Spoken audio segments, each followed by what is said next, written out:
Wander Wealthy Podcast, episode 180.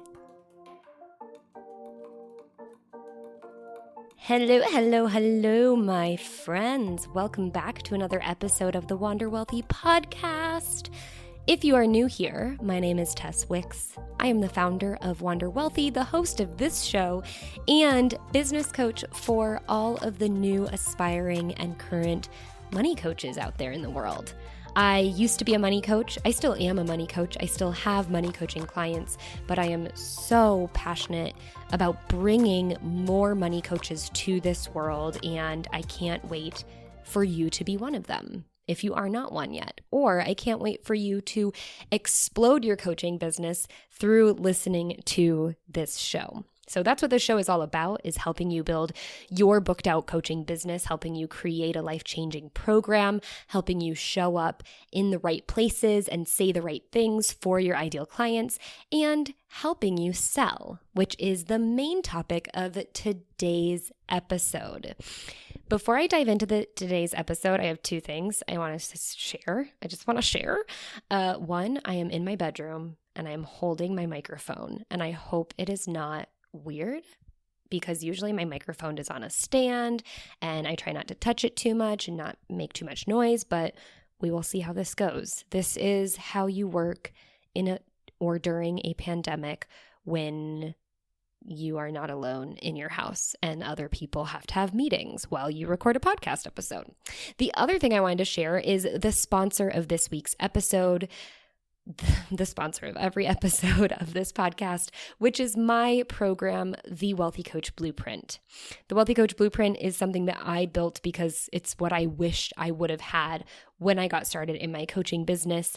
It is a 12-week program for money coaches who are either brand new to the industry, have never built a business before, or for those who are in the crux of building your money coaching business and you've been taking other courses, trying all the things, and just feeling super frustrated about your progress. So if you're looking to go from one of those places to ultimately having this amazing program, well-crafted, that you feel super confident and comfortable selling to others, and ultimately start working with clients and building your booked out coaching business, if that's what you want, the Wealthy Coach Blueprint is for you. So we are currently open for enrollment, which means you can head to wanderwealthy.com/apply. You can check out the details of the blueprint and you can apply for a one-on-one strategy session with me. This is a no strings attached session. We will get on the phone. We will talk about your business. We will talk about your goals. We will talk about what might be getting in the way. And if all is said and done and it sounds like I can really help you, then we'll talk about what that looks like and the next steps.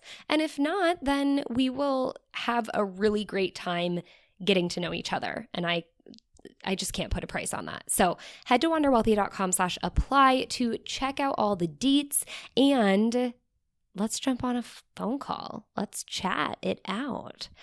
All right, so this week's episode, you could probably tell by the title, but we're talking about the 5 sales mistakes that are costing you big time and how to fix them, how to avoid them, what to do if you have experienced them. So let's dive on in to mistake number 1, which is one that I just can't bear to hear. This mistake is ultimately deciding that you just, quote unquote, don't do sales. I just don't do sales. And I'm sorry, but if you don't sell, you don't have a business. So that's my response to that. But hold on, because I get it. I get why you want to avoid selling. I get why you wouldn't call maybe what you do to bring clients in the door and get them to pay you money. I get why you wouldn't want to call that sales. I get why you might think that sales is a naughty word or an icky thing to do. And it makes sense, right? I don't know about you, but I remember when the telemarketers would call during dinner and how upset my parents would get about it and how they would talk about it to their friends and how I would listen in and be like, okay, noted. People calling to try to sell you something in the middle of dinner, unwarranted, unwelcomed, no permission granted, that's not cool. Okay, That's a bad thing. Or you may have experienced some of those icky conversations of someone reaching out to you on social media and trying to sell you some hair growth or weight loss product. And you're like, that's offensive, especially when it's unprompted. Or maybe you remember those sleazy used car salesmen from all of the TV shows where they would be like really slimy, questionable guys in like a short sleeve button-up t-shirt with a tie. And what is happening when you've experienced these experiences, these situations, which are around selling? We've attached this definition of what selling is, and it's that. And so we decide, you know what? I just don't do sales. Selling is not for me. Selling is sleazy. But let me tell you something. That, what I just listed, what you have registered as selling is not selling. At least that's not the type of selling that you need to be doing, right? If you think about it, every single business does sales. And here's another thing. You probably do sales. I'm going to jump past the probably and say you definitely do sales.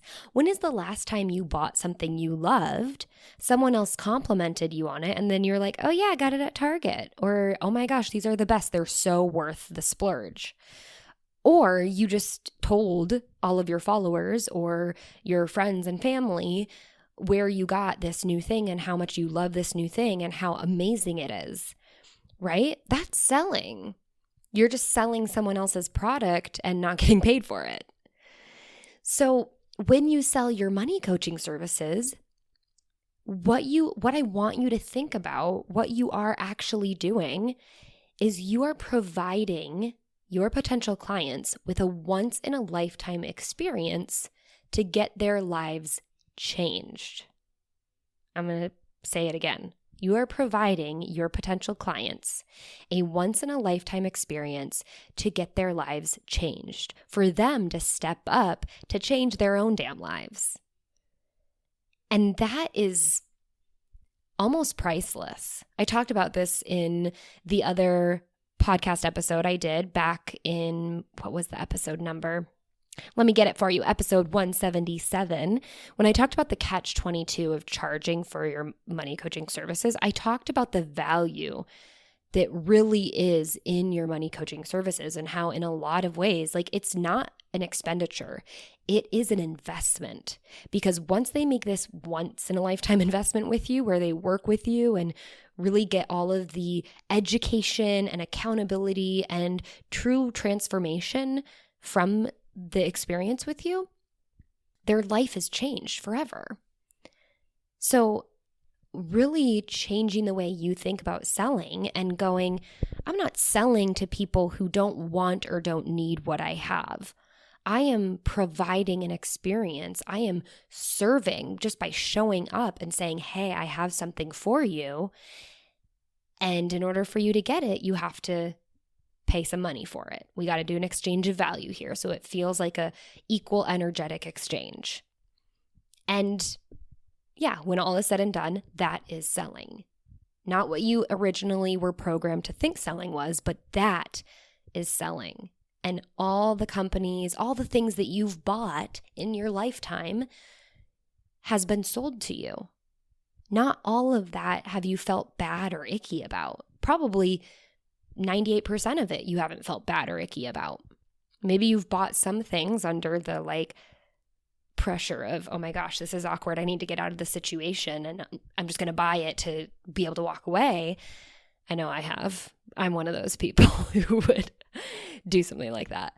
But that's a really minuscule experience compared to the grand scheme of things, but they stick out to us because they re-articulate what sales has been programmed in our minds to mean. So we have to work on changing that. But in the meantime, that's going to take a process. That's something that we go through in depth in the Wealthy Coach Blueprint, is changing and reframing your sales mindset. But in the meantime, I want you to just start to think about the fact that you are providing a once-in-a-lifetime experience to your potential clients.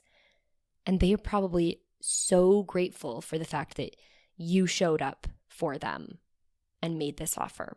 The second thing, so that's the first mistake, if we weren't clear on that. That's the first mistake, because if you decide that you just don't do sales, then you don't have a business. So you got to change that. You got to reframe that. The second mistake is this is now when we start to get on a sales call or when we're having a sales conversation in any shape or form. The second thing is not setting expectations from the jump, from the kickoff of the call. So you know what is just no fun at all?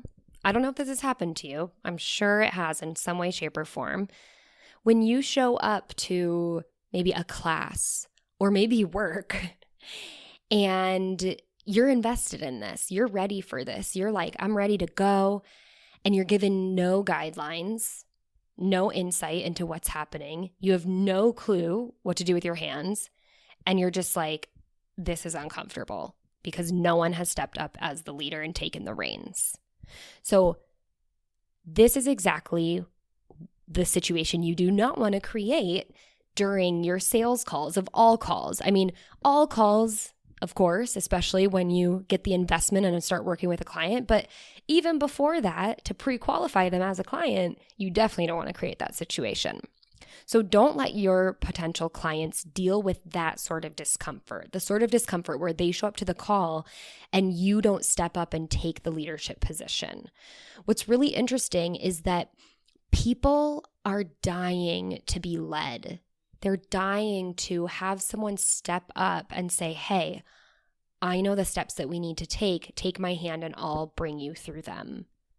Right? And especially your clients who are struggling with their finances, who don't know the right decisions to make and just need some help, someone to come and show them, like, here are your options. Now let me help you think through the best one for you and then guide you and help you make the best decision for yourself. And that is just like what we all want, isn't it? Is when we don't know how to do something and we feel so overwhelmed and intimidated and just sometimes paralyzed in terms of like, what am I supposed to do next? Or what am I supposed to do first? How do I even get started? For someone else to show up and say, hey, I know what you're dealing with. I know where you've been. Let me take your hand and step you through it. And the first step is not that scary. Let me show you how. So that's the kind of attitude that you need to portray in these calls, in the initial sales call. And you can do that by stepping into the leadership position from the get-go. You can take the lead and you can set expectations about what's going to happen in your conversation, in that 30-minute conversation that you're about to have, and then you can dive on in. So what this typically looks like for me is I'll jump on the call with someone and, we'll chat it out for a bit.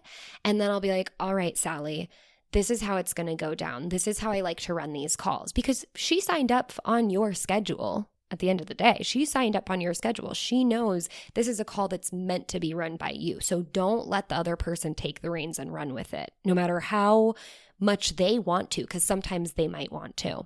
Don't let that happen. So say, okay, hey, I hear you. Let me back up really quick because I just want to set some expectations from the jump on this call. So this is how it's going to go down.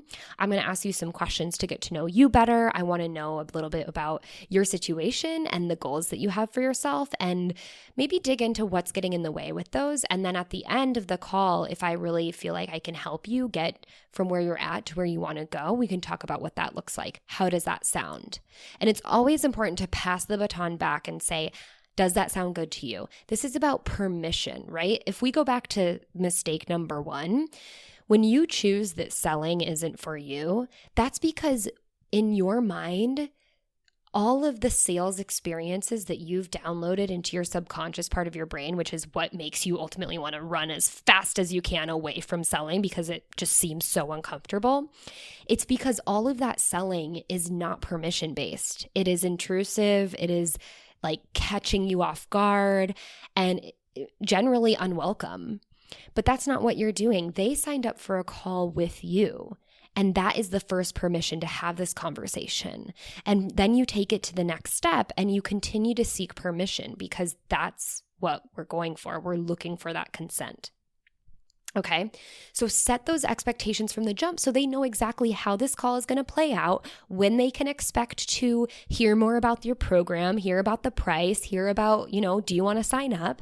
And it just sets the tone for the call too, because now you're in the driver's seat. All right, the third mistake that you are likely making, and I know far too many coaches who make this mistake in the sales process, is not talking about the money.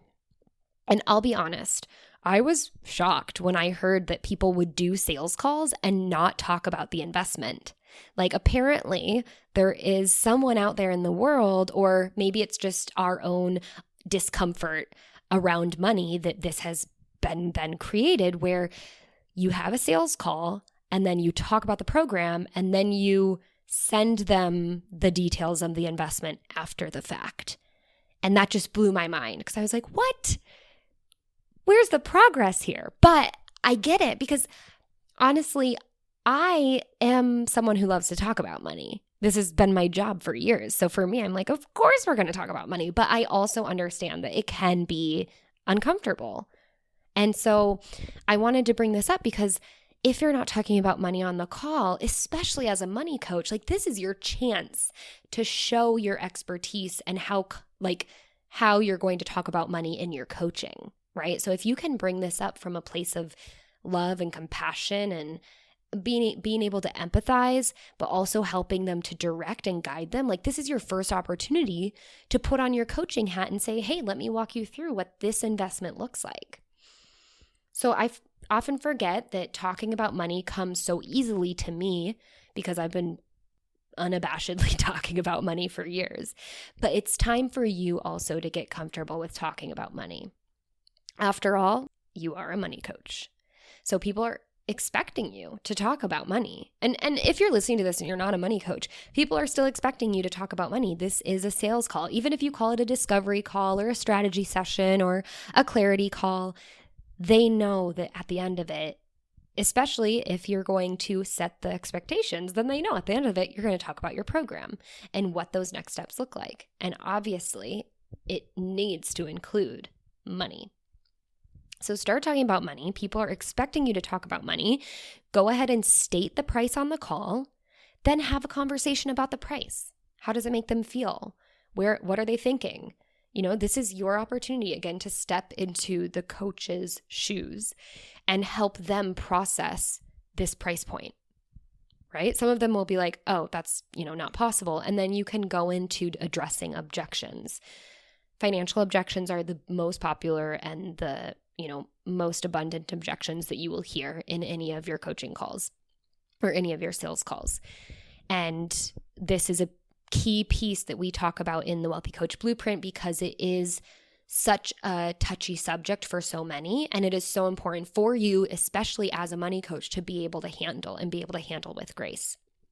So know that the price needs to be brought up. You need to share the price. And a little side mistake that so many people make is they share the price and then they start, rationalizing it, or you share the in full price and then you're like, but I have payment plans, so don't worry, I can make it really affordable for you and we can extend it for an entire year, maybe even 2 years if you want, and you can just pay monthly for 2 years and then we'll just figure it out as we go. And then you talk yourself out of just collecting the payment. And oftentimes people can pay and we just assume that they can't. So 2 big mistakes here that fall under not being willing to talk about money. First is sharing your price and then basically talking yourself out of that price, talking yourself down from that price, or immediately going into payment options. And that just leads to overwhelm and then a little bit of insecurity on the client's part about their willingness to invest with you. So that's mistake number 1. As an alternative, I want you to share the price and then just zip your lips. And mistake number 2 is assuming that they can't afford it from the get-go. And again, this is something that we talk a lot about in the blueprint. I mentioned some of this in the catch-22 of charging for your money coaching in episode 177, so definitely go check that out. But we never want to assume that someone can't afford our services. That is not your job as the coach. Your job is to assume that they can, and then be willing to work with them and help them get resourceful to figure out what it's going to take to make it work. All right, so mistake number 4 that you're probably making in your sales calls, in your sales process, because this is at the end of the sales call. Mistake number 4 is not scheduling a follow-up call right then and there during your sales call. And this would be as if you weren't able to collect a payment on the call. You weren't able to get the potential client to say, yes, I'm ready, sign me up, here's my credit card, let's do this. So there are several ways to handle objections, especially when it comes to talking about money. And, in that very same call, if they're like, you know what, I can't afford it, you can get them to a point where they're like, no, this actually makes sense. This is an investment. It's not just an expense item. It's going to go towards my long term. After all, okay, I see how this is going to work out. Here's my payment. Let's do this, right? So you can handle an objection like that. Another objection that's very common is, I need time to think about it, or I need to talk to my spouse, my partner about this. And those objections, all objections, by the way, are valid. They're all valid. And in some way, you might be able to handle that objection right then and there on the call and help them overcome that limitation and sign up right then and there. But you also might not. So it's much easier to get the sale and get someone to sign up on the call. And that's just because no matter what we're talking about, the more time we have to think about things, the more likely we'll talk ourselves out of things, whether they're good for us or bad for us. It doesn't matter. I'm not saying that, someone shouldn't talk themselves out of coaching, because in some cases, maybe they need to. I don't know why, but no judgment here. But I'm just saying that when you are looking to help someone and help them change their life, they might talk themselves out of it, even if they know it's the best thing for them, because maybe they're afraid that they're not able to fully commit to this change. And maybe you let them see that, yeah, you know what, you're not ready. And that obviously is not where we want to go with our coaching. So instead, what we want to do is, if we can't collect the payment and get them signed up right on the call, we want to set a follow-up call. Set a time and a date and send a calendar booking for a follow-up call, okay? So too many sales get unraveled in the in-between of, you know what, I need time to think about it, and then just like never again. So instead, we want to set that follow-up call.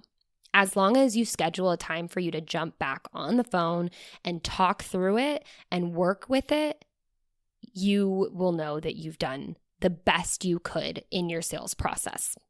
Even if you jump back on the phone and they're like, yeah, still not for me, it didn't hurt you anymore.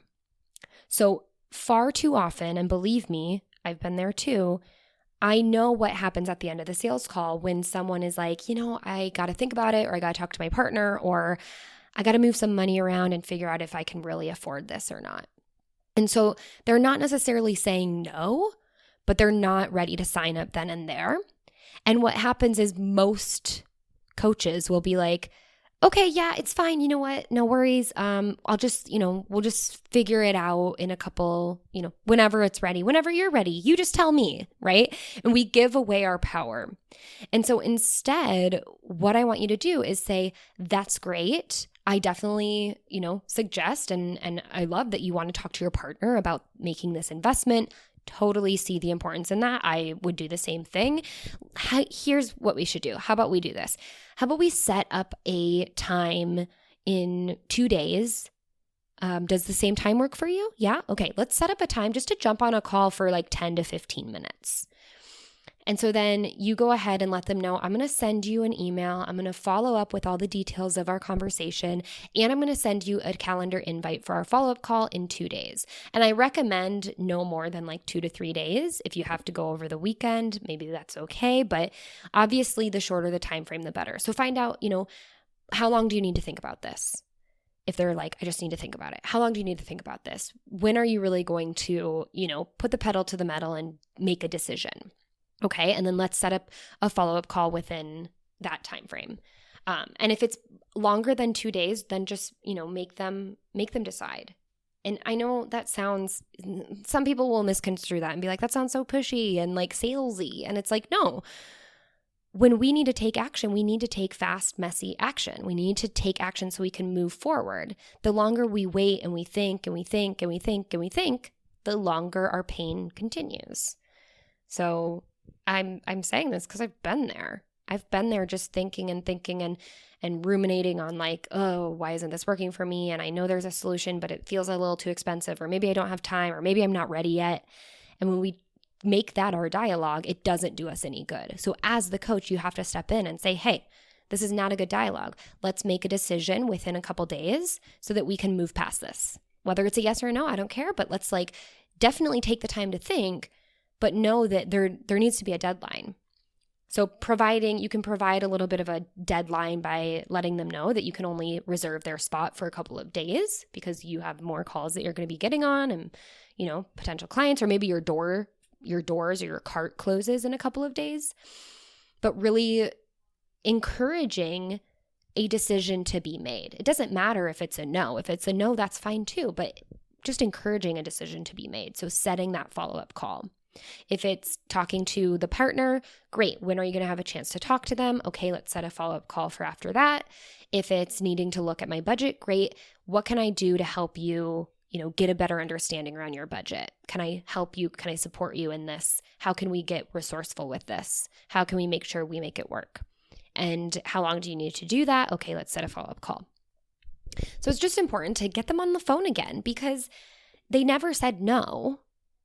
It's just maybe we need a little bit of time to think on it, but then let's set a deadline for when that thinking, there's a time to think, and then there's a time to take action. So let's decide. Deciding is taking action. So the fifth and final mistake. This is probably not a comprehensive list, but the fifth and final mistake, plus the 2 bonus ones that you got smack dab in the middle, is not following up.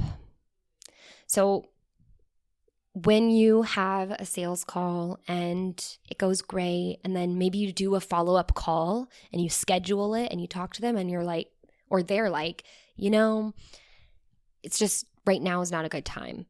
There's a lot going on, or, they share whatever.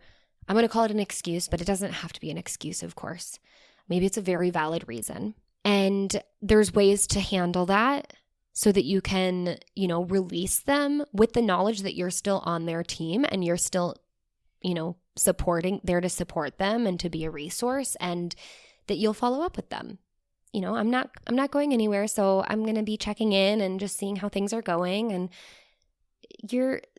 at the end of the day, you're not entirely in this business just for the money, for the sale. You're here to support people. And so whether they're a client or not, you're there to be there for them. Like that is so important for me, is to make sure that anyone who I have a conversation with knows that I am there just to have a conversation and to get to know them and make that connection and build that relationship, and for them to know that I'm there to support them and help them and be a mentor, whether they pay me and they get the full Monty experience, or, we just get to interact every once in a while.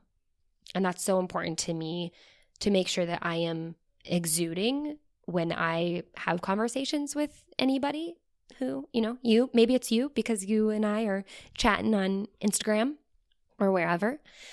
But I think that's such a great and such a better and stronger and more powerful place to embody into this approach, into selling in general. It's obviously you coming from a place of service, coming from a place of like, I have the highest of intentions for you, but if it doesn't work right now, no worries. We will talk again. So a huge mistake that so many people make, and I've made in the past too, is just not following up, because honestly, it hurts your ego to hear no. It hurts your ego to hear no thanks or no thank you, I'm good, right? It doesn't feel good even if they're polite about it. When you spend so much time with this potential client and you're getting excited about the idea of working with them and helping them change their lives, and there's so much possibility there for them, and then they tell you no, And it just makes you be like, oh my gosh, they hate me. They never want to hear from me again. Ah. And a lot of that is just a buildup from like childhood imprints that we bring with us. You know, maybe we were in the 3rd or 4th grade. And I remember when I was in, was it 5th grade? And I ran for some sort of like class president type of thing. I didn't even know what it was, but everyone was running. So I was like, well, I'm going to run too. And I got 1 vote. And my crush told me that I only got 1 vote out of like 22. And I was like, oh my gosh, everyone hates me. Nobody likes me. And these are things, if you have a similar experience, maybe you raised your hand and someone said, that was stupid. Why'd you ask that?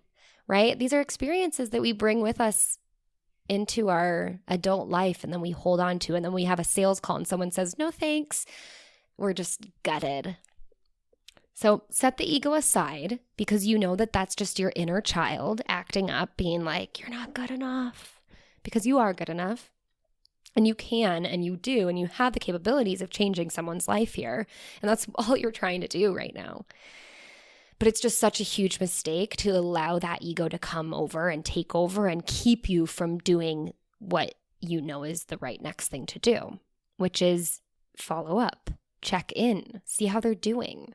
It's a huge mistake to assume that this person never wants to hear from you again. And honestly, they only ever want to not hear from you again. The only case of that is if you really just, all you care about is their money and not their personal transformation with their own money and how you can help them. So obviously, from a coaching perspective, I mean, I'm assuming that you got into this work, or you're interested in this work, because you love and strive and desire to help people.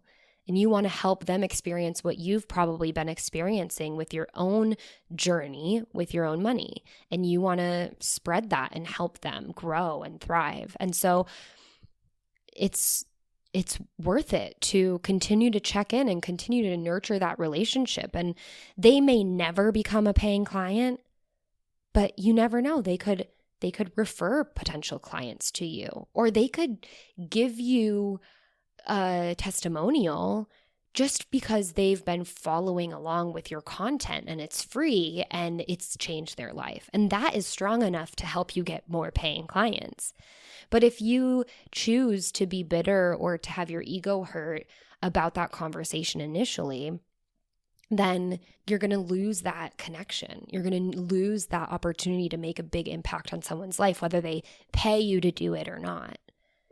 And in a majority of the situations, you will actually more likely get them as a client later on down the road if you continue to follow up and check in and show that you actually care about them and their transformation. You know, now just might not be the best time, but you never know in the future. So, my friends, those are the 5 mistakes plus 2. And the 5 plus 2 solutions for you is making sure that you are truly showing up to this entire sales process, knowing what sales really is and choosing to see it differently, and choosing to step up as a leader and take control and lead and guide these potential clients through the calls so that they can feel supported. To talk about money and stand in your power as a money coach, to say, hey, we're going to be talking about this a lot, so we might as well get it over with now, get probably the most uncomfortable part over with now. To follow up with them, to hold them accountable to make a decision for themselves that will empower them, and then to follow up with them continuously, even if you don't get the initial result that you desire.